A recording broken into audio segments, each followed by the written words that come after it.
Bollywood actress ममता कुलकर्णी ने महामंडलेश्वर पद से इस्तीफा देने के बाद अब यू टर्न ले लिया है। जी हाँ, करण अर्जुन फेम ममता का कहना है कि किन्नर अखाड़े के आचार्य महामंडलेश्वर लक्ष्मी नारायण त्रिपाठी ने उनका इस्तीफा मंजूर नहीं किया, जिसके चलते उनका इस्तीफा नामंजूर हो गया। बॉलीवुड एक्ट्रेस ममता कुलकर्णी जब से भारत लौट के आई हैं, वो लोगों के बीच चर्चा का विषय बनी हुई हैं। उन्होंने किन्नर अखाड़े का महामंडलेश्वर का पद क्यों चुना, इसको लेकर सभी के दिल में ये जानने की उत्सुकता थी कि आखिर बॉलीवुड एक्ट्रेस ने ऐसा फैसला क्यों लिया।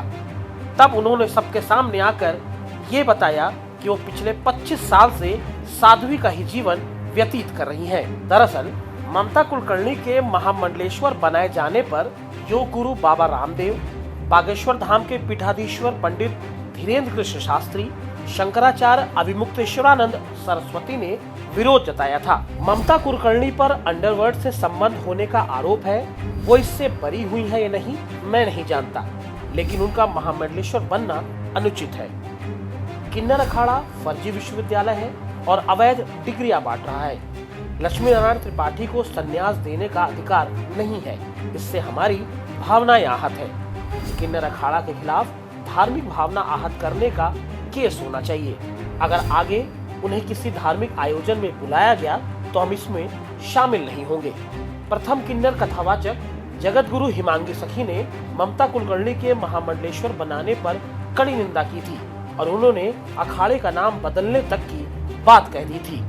किन्नर अखाड़ा तो किन्नर समाज के लिए बना था, अब उसमें महिला ममता कुलकर्णी को स्थान दे दिया गया।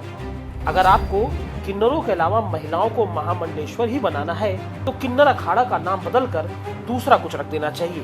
बिना शिक्षा दिए ममता कुलकर्णी को दीक्षा तक दे दी गई, मुंडन भी नहीं कराया गया, चोटी काट कर महामंडलेश्वर बना दिया, जो कि पूरी तरीके से अनुचित है। फिल्म अभिनेत्री ममता कुलकर्णी के महामंडलेश्वर बनाए जाने पर बाबा रामदेव ने भी ऐतराज जताया था। उन्होंने कहा था, एक दिन में कोई संतत्व को कैसे पा सकता है, इसके लिए तो सालों की साधना लगती है। हम लोगों को इस साधुता को पाने में 50-50 सालों का कठिन तप लगा है।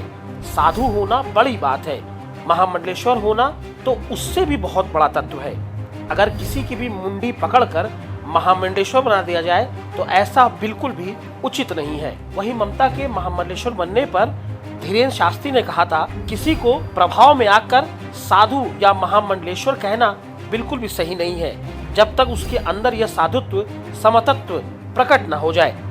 अखाड़ों के बीच लड़ाई होते देख ममता कुलकर्णी ने 10 फरवरी को सोशल मीडिया पर एक वीडियो जारी करके अपने पद से इस्तीफा देने की बात कही थी, लेकिन अब उन्हें दोबारा महामंडलेश्वर का पद दे दिया गया है। और ऐसा क्यों हुआ, ये भी सुनिए। नमस्ते, मैं श्री अमाई ममता नंदगिरी 2 दिन पहले मेरे पट्टा गुरु डॉक्टर श्री आचार्य लक्ष्मी नारायण त्रिपाठी के ऊपर कुछ लोगों ने गलत आक्षेप लगाए थे।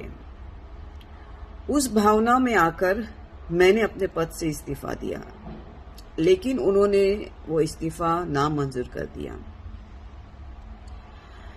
और जो गुरु भेंट मैंने डॉक्टर आचार्य श्री लक्ष्मी नारायण त्रिपाठी को भेंट की थी, वो एक महामंडलेश्वर बनने के बाद जो छत्र, छड़ी और छवन होते उसके लिए, और थोड़े बहुत जो बचेंगे वो भंडारी के लिए मैंने समर्पित किया था। मैं उनकी दिलों से कृतज्ञ हूँ कि उन्होंने वापस मुझे पद पे बिठाया और आगे चल के मैं अपना जीवन किन्नर अखाड़ा और सनातन धर्म के लिए समर्पित रहूंगी। नमस्ते। तो सुना आपने ममता कुलकर्णी ने क्यों इस्तीफा दिया था, और अब इस्तीफा नामंजूर होने पर वो लोगों का आभार जता रही हैं और साथ ही साथ ये भी बता रही हैं कि उनके पट्टा गुरु पर आक्षेप लगाए गए थे, जिस वजह से उन्होंने इस्तीफा दिया था। Bureau report, JMD news.